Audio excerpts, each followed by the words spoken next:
arsitektur Bali itu setiap sesuatu ada ukuran sukatnya. Setiap Makanya banyaklah akhir-akhir ini bangunan itu yang kalau boleh dibilang keluar dari pakem arsitektur Bali. Sehingga lama-kelamaan aturan itu akan menjadi acuan bagi regenerasi kita yang akan datang. Bali kini sedang menghadapi tantangan modernisasi dan globalisasi yang membawa potensi hilangnya tradisi dan spiritualitas. Kehidupan spiritual dan kebudayaan yang pernah berakar kuat dalam praktek sehari-hari mulai tergerus oleh perubahan zaman. Demikian juga arsitektur tradisional Bali yang unik pun perlahan digantikan dengan desain modern. Tidak menampik modernisasi juga mempengaruhi ekspresi artistik, di mana seniman lokal mulai memadukan unsur-unsur modern dan tradisional dalam menciptakan karya. Arsitektur ini sangat rentan dengan perubahan karena berbagai aspek, di antaranya ikut memberi warna. Misalkan soal teknologi, bahan, kemajuan informasi, ilmu pengetahuan dan teknologi memberikan berbagai kemudahan alternatif dan nilai-nilai tertentu kepada karya-karya arsitektur.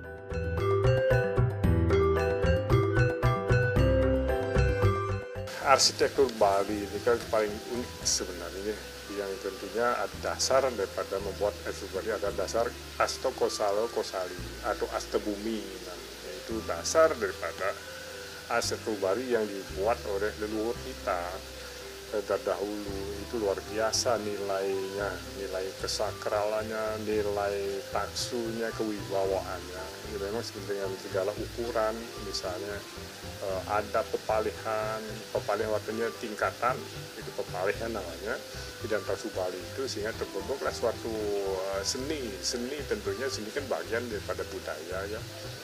Tuh, nah di taksu Bali itu ya luar biasa. Nah, itu misalnya arsitektur Bali itu setiap sesuatu ada ukuran sukatnya. Setiap ada sukatnya depo lengkap, jari ini ada nama ukurannya daripada arsitektur Bali itu, yang sehingga ukuran secara matematis ya tepat sekali memang ukuran daripada Astokosali itu. Rupanya leluhur kita luar biasa hebatnya dulu itu menciptakan hal itu. Tentunya itu pasti dasar matematis yang ada di dalam sastra Hindu. Itu semua ada di dalam Weda sebenarnya, kalau diterjemahkan dalam lontar-lontar. Nah, itu misalnya Astokosali, Astebumi, itulah dasar daripada semua bangunan arsitektur Bali. Kita sebenarnya di Bali sudah diwariskan oleh nenek moyang kita yang merupakan kearifan budaya lokal, namanya Astokosali, di mana kita dari segi pembangunan sudah diatur yang namanya Trihita Karana, yaitu yang mana menjadi pawongan, palemahan, dan paryangan. Itu sudah diatur sedemikian rupa, dan buktinya kearifan budaya lokal itu bertahan sudah berabad-abad. Dan seperti yang diketahui, Bali ini terkenal kan memang karena budayanya, terutama bangunannya, seperti bangunan kerajaan kita zaman dahulu, terus warisan-warisan cagar budaya. Memang kita akui dengan adanya perkembangan pariwisata yang domainnya wisatawan itu datang dari seluruh penjuru dunia. Kadang-kadang kita kalau boleh bilang ingin memenuhi keinginan mereka, khususnya dari segi bangunan. Makanya banyaklah akhir-akhir ini bangunan itu yang kalau boleh dibilang keluar dari pakem arsitektur Bali. Ada yang bahasanya Mediterania, yang model bangunan Jepang, bangunan Tiongkok, dan bahkan bangunan-bangunan yang lainnya. Itu cenderung meninggalkan yang sudah eksistensi bangunan arsitektur Bali. Kalau saya secara pribadi sih kurang setuju, karena seperti yang saya bilang, pariwisata kita dikenal dengan budayanya. Salah satu budaya bangunan Balinya. Kalau itu dikombin, kalau boleh dibilang dengan menerapkan sistem kekinian, tapi dengan tidak melupakan bangunan Balinya secara signifikan, itu masih masuk lah. Tapi kalau sudah dirubah sekali seolah-olah hanya untuk memenuhi kebutuhan market, itu bagi saya sih kurang elok dan tidak sesuai dengan pariwisata kita. Karena yang bangunan-bangunan model-model di luar arsitektur Bali itu kan sudah sangat banyak di luar, dan itu bukan menjadi jati diri pariwisata kita. Ini sangat luar biasa dan sangat menarik, terutama kalau kita bicara identitas budaya Bali. Karena apapun bentuknya, di tengah perkembangan zaman yang sangat luar biasa saat ini, tentu kita tetap bicara dalam konteks budaya Bali. Karena budaya Bali itu memiliki taksu yang sangat luar biasa, nah sehingga semangat dan magis yang menjadi jiwa dari orang Bali itu benar-benar kelihatan.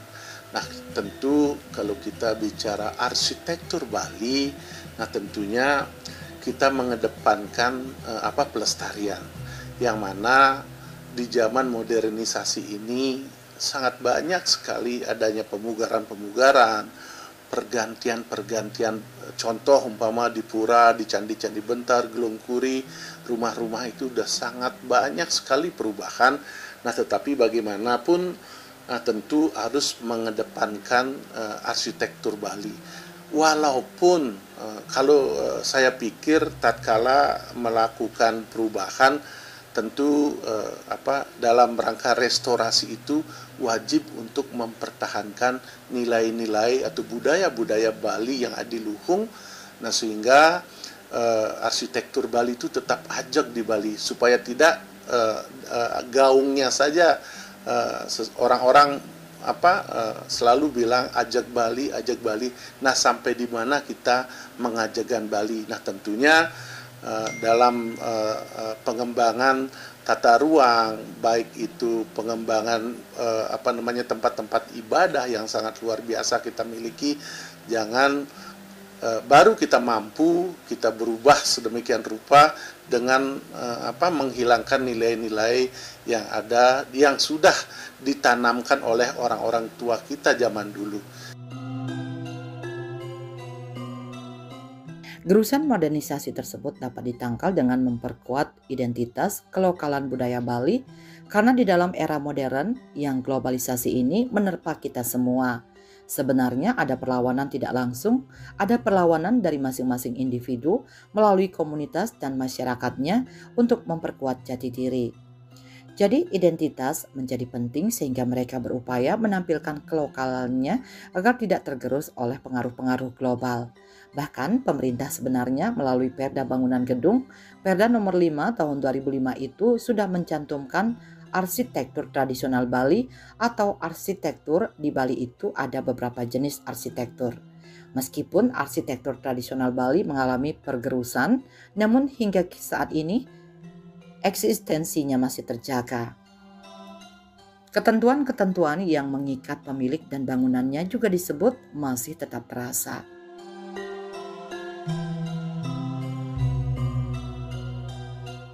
Jadi di Bali itu tidak cukup budaya saja, budaya, adat, dan agama menyatu. Ini yang tidak ada duanya di dunia. Nah, ini yang menyebabkan taksu Bali itu luar biasa.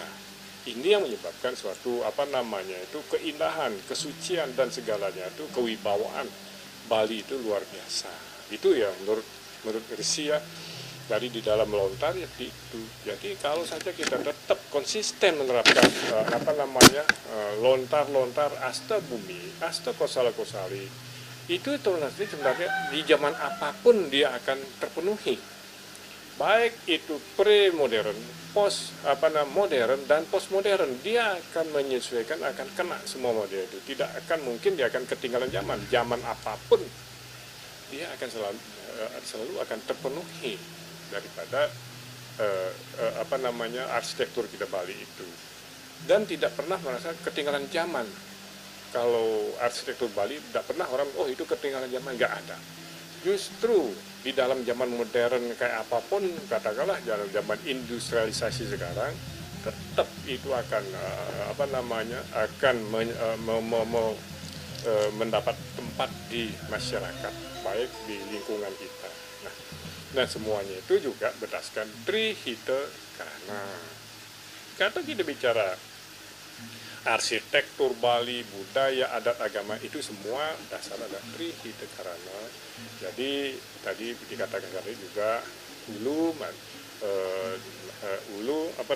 dan tebean itu pasti ada terkait ya. Kalau segi regulasi sebenarnya sih sudah mengatur, cuman praktek di lapangannya yang tidak sesuai. Kalau dalam hal ini regulasinya diterapkan oleh para pemangku jabatan, dalam hal ini baik pemerintah, PUPR, perizinan, dan para APH, aparat penegak hukum, saya yakin itu tidak keluar kok vakumnya. Tapi pada kenyataannya kan seolah-olah di lapangan itu ada pembiaran. Itu yang harusnya ditegaskan. Makanya saya lihat terakhir-terakhir ini kan pemerintah pusat sebenarnya sudah mengupayakan secara optimal. Tapi kita juga di daerah, para penegak hukum itu, terus pemangku jabatan, termasuk kita juga pengusaha, mau tidak melestarikan budaya arsitektur Bali kita ini. Kalau tidak mau, ya Bali ini akan sama aja dengan daerah-daerah tempat tujuan pariwisata yang lain, bahkan yang tidak ada jati dirinya. Bali ini kan jati dirinya dikenal karena ada budaya Balinya, baik budaya masyarakatnya maupun budaya arsitektur Balinya. Boleh-boleh saja semua orang berimajinasi, tetapi jangan menghilangkan budaya yang kita miliki. Nah tentu dalam hal ini kita harus berintegrasi dalam pendidikan, baik pemerintah, pelaku pariwisata, dan masyarakat Bali. Nah harus tetap mengadopsi arsitektur Bali. Karena apa? Budaya lingkungan pendidikan melalui pendidikan formal itu sangat memberikan pengalaman atau memberikan edukasi terhadap sekolah-sekolah. Karena apa? Kalau mereka sudah tidak concern lagi tentang budaya Bali, siapa lagi yang akan mempertahankan keaslian kita, arsitek Bali kita? Karena apa? Dari yang sudah mengadopsi elemen-elemen atau unsur-unsur arsitektur Bali itu sangat luar biasa, sehingga anak-anak kita di sekolah itu supaya mengenal dan mencintai budaya Bali itu sejak dini. Nah sehingga apapun bentuk perubahan tetap di dalamnya itu ada nilai-nilai arsitektur atau budaya Bali yang kita miliki.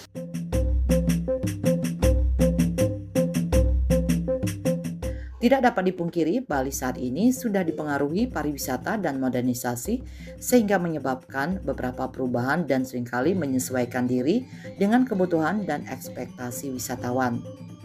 Berbagai pihak yang terlibat dalam proses pembangunan agar dapat mempertahankan ciri khas arsitektur Bali dan menjaga kelestariannya agar tetap terpelihara. Eksistensinya masih tetap berlangsung di mana peminatnya masih ada, apalagi yang berkaitan dengan adat dan agama pasti tidak lari dari pakem yang ada. Sehingga dengan demikian yang tengah kreativitas kita itu adalah di bangunan-bangunan fungsi baru. Kita berharap semoga Perda ini bertambah kuat untuk bisa melestarikan arsitektur tradisional Bali.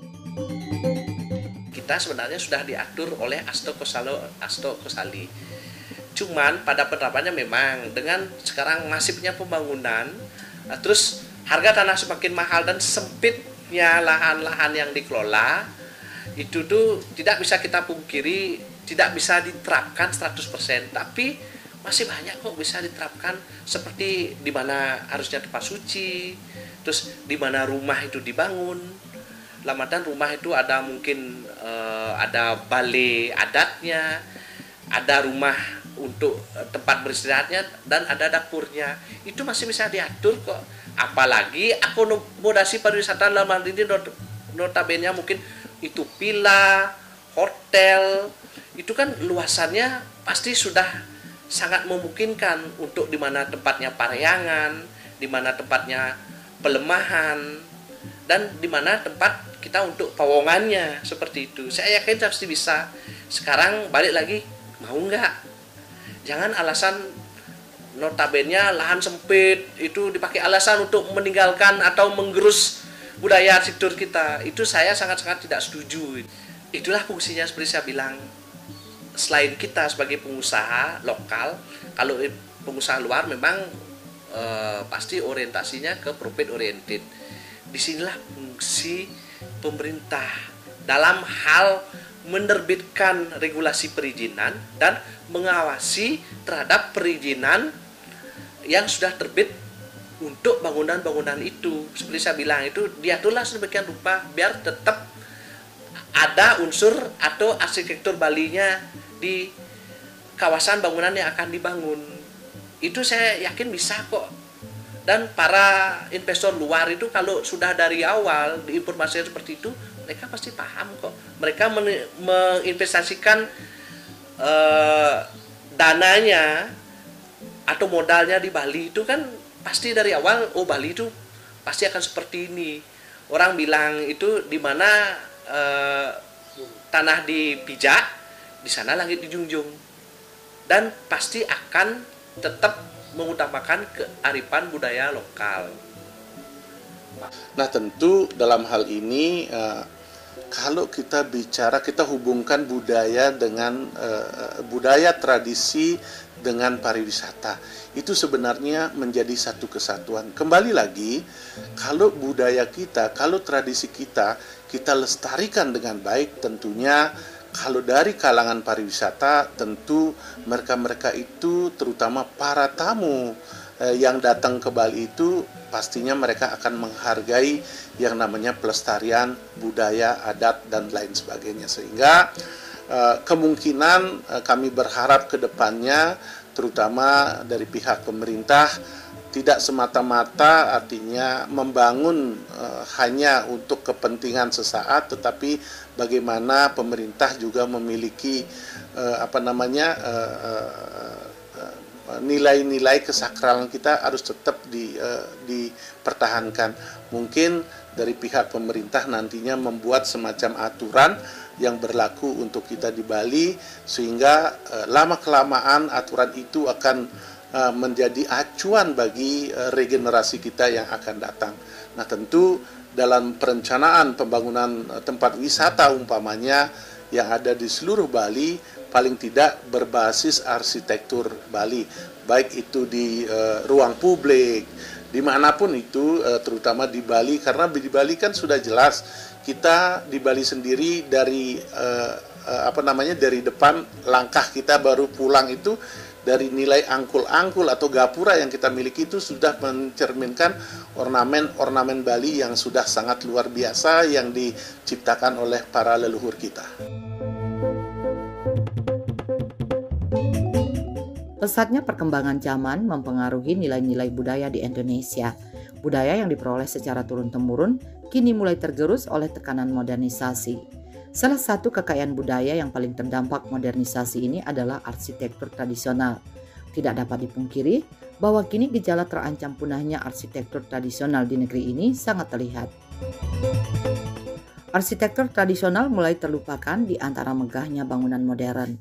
Arsitektur modern yang mulai menguasai dan berkembang pesat mampu menggeser kedudukan arsitektur tradisional di setiap daerah, salah satunya ialah arsitektur tradisional di Bali.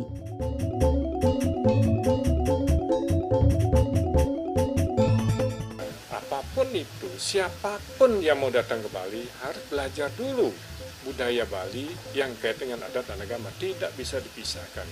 Apalagi belakang itu ada menyatakan bahwa Bali akan dibuat seperti Hong Kong, di Singapura. Bayangkan saja, apakah Singapura terkenal? Terkenal kan hanya dari perdagangannya, dari sisi ekonominya, tapi dari sisi budaya orang tidak tertarik. Orang ke Bali, pariwisata ke Bali kan yang dicari budaya adat agamanya ini. Ya di taksunya itu yang akan muncul akibat menyatunya budaya adat dan agama. Sekarang kalau bikin Bali bikin kayak Singapura, tanda tanya Singapura kayak mana? Sedangkan Bali tidak ada duanya di dunia. justru dari sisi budaya menurut Resi Singapura di bawah daripada Bali sebenarnya. Kalau betul-betul orang itu mau belajar tentang budaya di Bali. Kalau orang ke Bali kan kadang-kadang tidak mau belajar budaya mereka, mau mereka terapkan di Bali, ya itu udah salah. Sedangkan kalau menurut Resi ya, masuk dalam satu lingkungan itu ada 3 faktor yang harus dipenuhi. 1 adalah menyesuaikan, mengikuti, ketiga dan melawan. Jadi 3 faktor itu harus kita betul-betul diperhatikan. Misalnya kalau kita mengikuti, kalau budaya gini kita datang ke sini harus mengikuti budaya di Bali. Nah, kalau kita datang ke dalam kelompok umat lain atau suku lain, kita menyesuaikan diri, kan itu artinya. Nah, ketiga, kalau kita faktor kita melawan, kalau lingkungan narkoba ya kita lawan.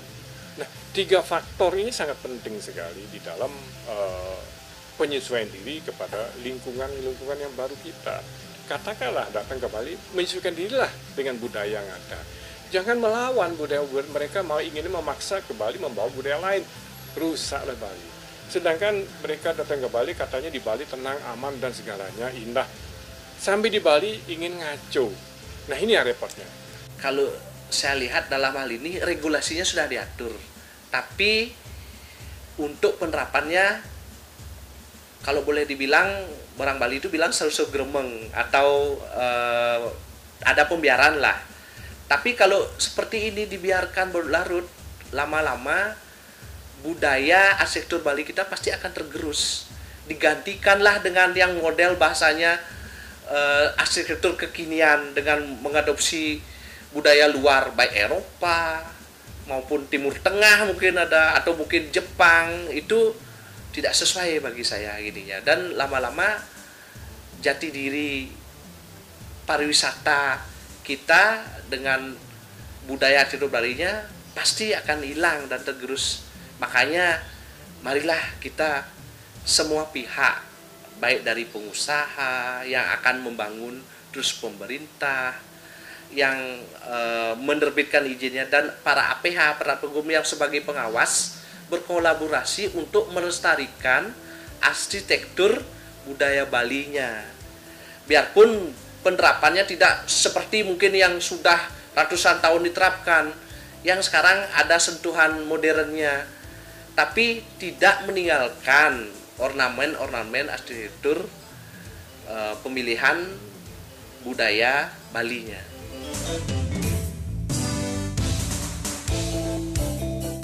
Gaya arsitektur modern di Bali berkembang sangat pesat, mengakibatkan arsitektur tradisional Bali yang berkonsep Astakosala-Kosali pada bangunan hunian mulai terhempas dan tergantikan. Tidak hanya di Bali, hampir semua bangunan di zaman sekarang dibuat secara ekonomis, praktis, atau dapat dikatakan lebih memilih bangunan yang dapat selesai dalam waktu singkat. Sehingga arsitektur bangunan Bali pun sudah tidak mencerminkan Bali. Kalaupun harus bercirikan Bali, akan terlihat ornamen hias di beberapa sudut bangunan yang terkesan dipaksakan. Arsitektur yang berasal dari luar Bali datang memberi sentuhan. Setelah itu lahirlah jenis bangunan dengan bentuk asing. Gaya arsitektur Bali pada masa ini semakin jauh dari jati diri dan semangat lokalitas. Porsi bangunan yang berarsitektur tradisional Bali terus berkurang. Makanya ayo kita sama-sama bersama-sama untuk kembali membangun Bali, artinya melalui pembangunan atau arsitektur Bali yang kita miliki. Selama ini sangat banyak bangunan-bangunan yang sudah bangunan nasional yang memiliki arsitektur internasional, kadangkala ada di hotel, itu kan tidak mencirikan di mana mereka berada, di mana mereka membangun, sehingga dalam hal ini kita berharap nantinya baik itu dari pelaku-pelaku pariwisata, terutama dari anggota-anggota PHRI atau siapapun yang mau membangun di Bali, tentu kalau sudah ada acuannya, sehingga mereka akan mentaati semua aturan yang berlaku. Tidak semena-mena mereka akan membangun di Bali. Karena apa? Orang tua kita itu udah sangat luar biasa dengan adanya pembangunan tidak boleh melebihi setinggi pohon kelapa itu kan sudah sangat luar biasa. Artinya orang-orang tua kita itu masih melihat bagaimana alam kita yang sangat indah. Jangan sampai ada bangunan-bangunan yang tidak mencirikan khas Bali, sehingga kedepannya siapapun itu, apapun perkembangannya, karena kita melihat yang namanya perkembangan, perubahan itu sangat luar biasa, tetapi kita tidak boleh lepas daripada budaya kita, terutama budaya Bali, khususnya adalah tentang arsitektur bangunan Bali.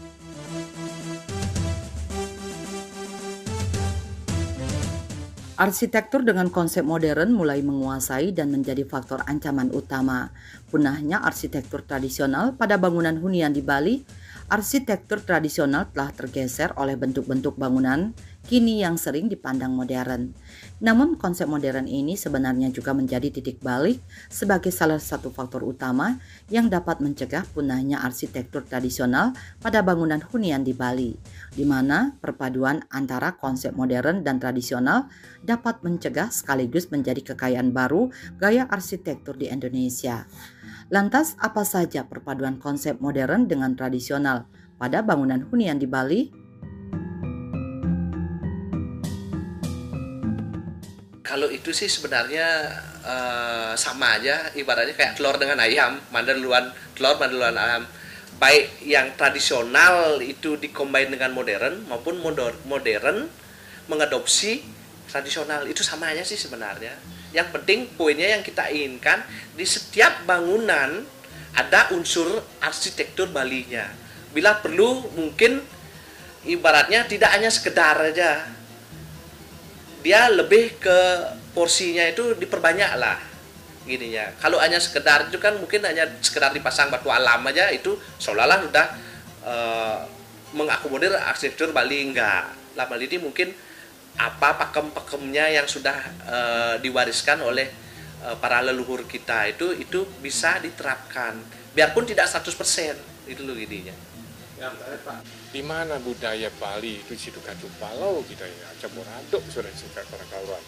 Malam musiknya keras beneran, jedar-jedurjan, sedangkan di situ ada namanya Pura Jagat, misal Kudu Patu Bolong. Di situ kan Pura punya kerajaan Mengui, Pura itu kata kerajaan Badung lah gitu. Itu harus kita lestarikan sebenarnya, itu dijaga. Dan aturan-aturan jarak antara Pura dengan pelemahan ini, dengan bangunan ini sudah tidak terpenuhi. Misalnya peneleng, penagel, nah ini tidak jelas makin. Sedangkan Pura pun ditempel dengan bangunan, ini sudah agak tambah lagi. Apalagi Pura ditambah dengan apa namanya itu orang diskotek tempel Pura di situ. Nah ini yang rusak. Nah dari mana rusaknya? Nah, ini harus kita betul-betul memperhatikan. Nah, kita semua harus bertanggung jawab, terutama dari Bali. Bali itu sudah terkenal dari nenek moyang kita dulu. Karena apa? Leluhur kita memberi ajaran kepada anak-anak kita, baru usia 5 tahun sudah diajar nari di pura, menggamel, itu sudah melatih budaya. Sedangkan orang pendatangan tahunya sudah ada yang begitu, sampai di Bali ingin jadi pahlawan kesiangan, bahwa saya ingin memajukan pariwisata Bali. Nah, dari mana pariwisata Bali, dari mana mau mulainya? Nah ini yang repot lagi, apalagi membawa aliran tertentu ke Bali atasnamakan pariwisata, itu sudah agak benar juga. Nah ini yang Risi agak kurang setuju. Inten menurut Risi sih seperti itu. Marilah kita makin semua kita orang Bali harus tahu betul-betul kita sebagai pelaku dan pelaksana daripada kebudayaan adat dan agama itu sendiri, iring kita konsisten mempertahankan. Yang itu kan Bali ini terkenal sejak nenek moyang kita, bukan baru-baru saja kok.